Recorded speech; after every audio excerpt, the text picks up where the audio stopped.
economic and geographic issues today in the world, as well as politics and history. And I will also be including the good things on the world, what makes some countries successful, etc. So I recommend that you stay in for this channel and that you stay in for this and to get a good explanation of Canada's insane prices nowadays. Canadian history. Before we dive deep into this, we must first understand the history of Canada. Canada was first settled by indigenous tribes 6,000 to 12,000 years ago. They had different territories and nations until European colonization. Canada was first settled temporarily by Norse Vikings. Evidence suggests landings as early as 1022, which didn't last long due to difficulty with hunting, distance from Europe, and conflicts with the indigenous people. Then in 1534, it was explored again by Frenchman Jacques Cartier, who hoped he could find minerals and gold just like the Spanish did in deeper south colonies such as New Spain, modern-day Mexico, which had made Spain the wealthiest nation in Europe for some time before the rise of the British Empire. While the colonization for research exports wasn't as successful as the Spanish Empire, it was slowly colonized for fur trade and have alliances with indigenous people, and thus save manpower for future wars with other major European powers such as Britain. The French then called this region New France, just like Spain called modern-day Mexico New Spain. It began being permanently settled in 1608. With the English also settled other parts, which annexed Quebec as part of the British territory in the French-Indian War of 1754-1763. Canadian history. Following the events of the French-Indian War, Britain passed on tax laws that angered the colonials in modern-day United States. The 13 colonies had everything: good climate, lots of resources, and gold. Expensive territory that had different natural resources. Canada also had a lot of resources and was way bigger, but due to the distance to Europe, the unfavorable weather and the size made it difficult for them to get a good enough population to hold a lot of cities and infrastructure, especially when it wasn't strategically as interesting as the 13 colonies. Britain also focused on paying the £60 million debt, which today is way more, and adjusted to inflation could be equal to billions, which back then wasn't that available. So you could just realize how devastating the debt really is. $60 million debt caused by the devastating French-Indian War, and barely had any focus on Canada, which made it ironically poor in infrastructure compared to the colonies. When the Revolutionary War broke out, many loyalists fled to Canada, 40,000. Canada was also used as a military base for attacks on the colonies. Britain lost the war in 1783, and the 13 colonies gained independence. The United States versus Canadian growth post-Revolutionary War. After the American Revolutionary War, the US had imperial expansion plans, even though there was an agreement not to go westward. This was what we know as manifest destiny, which is when Americans thought that they had the right to just go westward over the Appalachians, and they did. Britain lost a profitable colony, so they put tighter focus on Canada. Back in those times, construction was obviously way more difficult, especially in a place called Canada. As Canada served as a military place, the United States was a new country, where the population was highly motivated to expand and create a new country. The British didn't see Canada as a nation. Canada was filled with loyalists, and so they had no motivation to make it a great expansive region. This made Canada ironically empty, despite its massive size. A lot of the population is close to the US border. According to a 2006 census, 66% of the Canadian population lived within 100 kilometers, 62 miles of the United States border, mostly in big cities and towns such as Edmonton, Toronto, Mississauga, etc. There's some big cities beyond that. And as of 2025, Northern Canada's population composed of 3 states: Yukon, Nunavut, Northern Territories and altogether have a shockingly low population of 107,000 people in an area of 1.365 million square miles. That immediately removes an important population factor. Most of Canada is empty, cold, and worthless. The country is practically built by immigrants, but they didn't come in numbers as large as the United States. The United States historically offered more economic opportunities because the United States is way more diverse geographically. Immigrants had either the choice to move to the US or Canada. Yes, Canadian cities had good economic opportunities and businesses. However, the good cities with lots of jobs and economy weren't as numerous as the United States historically. Canada isn't used to large populations based on the infrastructure development. The weather and conditions limited the infrastructure. With the cold weather and frequent rain, it challenges the infrastructure. Canada's infrastructure has recently been criticized for being of poor quality. Housing is not the only type of infrastructure being affected.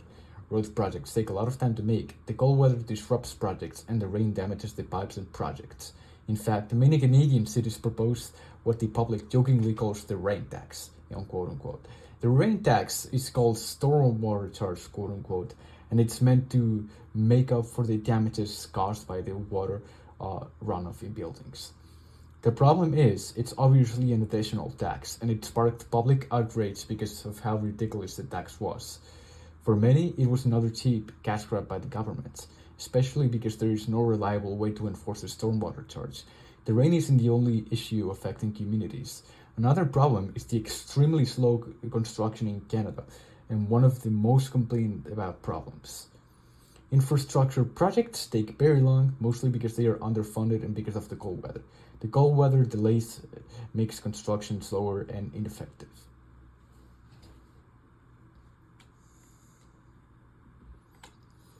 Canada's infrastructure is slow and underfunded. We know the environment contributes to the problem with construction and infrastructure. However, the problem is how the Canadian government handles it. Canada's government only invests 4.7 billion Canadian dollars total, $3.44 billion on infrastructure. On top of that, as I mentioned earlier, construction is very slow due to the environment and weather. Figures estimate 200,000 and 300,000 houses in Canada, including single apartment buildings, whether small or big, every year. Meanwhile, every year the total Canadian population grows by over 1 million people. Construction cannot keep up with the population growth, and that makes housing unaffordable. It's not just families moving in. A lot of younger people go there for education purposes, but education is expensive and unsustainable for many. Not because of the education, which, while not cheap, many consider better than the United States education, and due to being a lower cost. The main problem lies on the housing prices for students. Many decide to move out as soon as they move to Canada because most of the youth cannot afford a home or even temporarily rent without their parents' help. So as you can see, this was in 1990.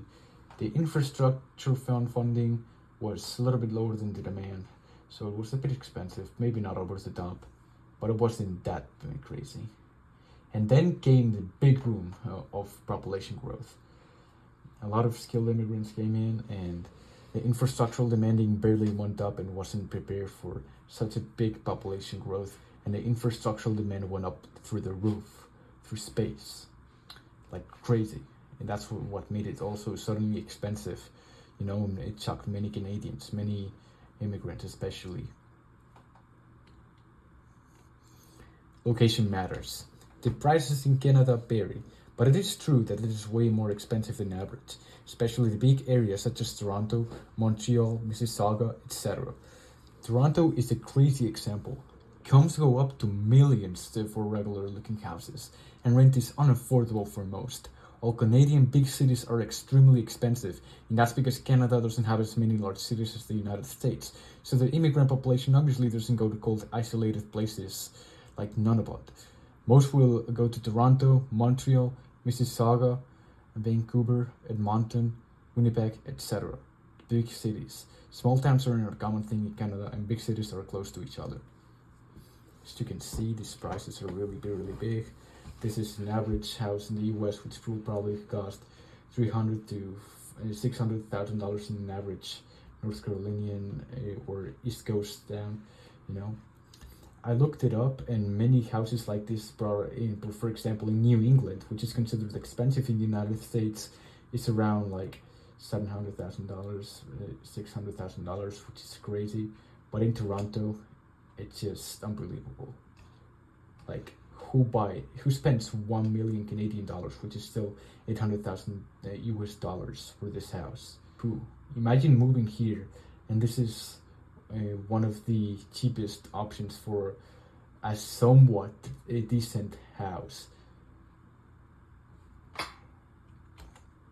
Population growth reason.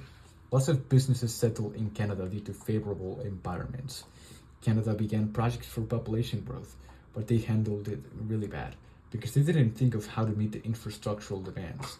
Millions of skilled immigrants came for a better life and contributed well for the country. As a matter of fact, Canada's 2021 census showed that 23% of the population were immigrants. The immigrants were a good idea because they contributed to the Canadian well-being, education, towns, cities, etc. And because Canada's population growth was too slow. The problem itself wasn't the immigration as much as the government lack of infrastructural funding and preparation. They failed to fund the infrastructure enough to sustain huge population growths, and that created one of the most unaffordable countries in the entire world. Infrastructure projects got overwhelmed. What can we learn from this? A lot of Western developed countries turn to immigration in order to get skilled new workers, but often it is mishandled and infrastructure demands are met. It's going to be a huge problem for the country's economy. Immigration is a good idea if done correctly, and historically this has been proven. The United States was practically built on pure immigration, so was Canada, but at one point their population grew too fast. We have to learn to execute good ideas properly. Let's say that you were to have a backyard barbecue and you invite 15 friends and buy steaks and food for 15 people. But because the barbecue needs more life and style, you invite 35 more people, and now it's all overcrowded, uncomfortable, and too much.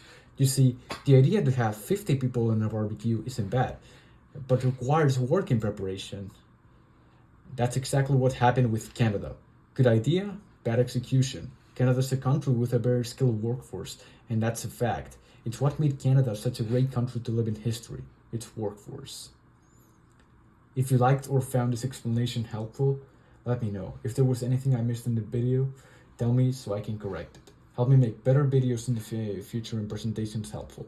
We're going to explore the world's economy, issues, and successes in geography in the future. Thanks for listening.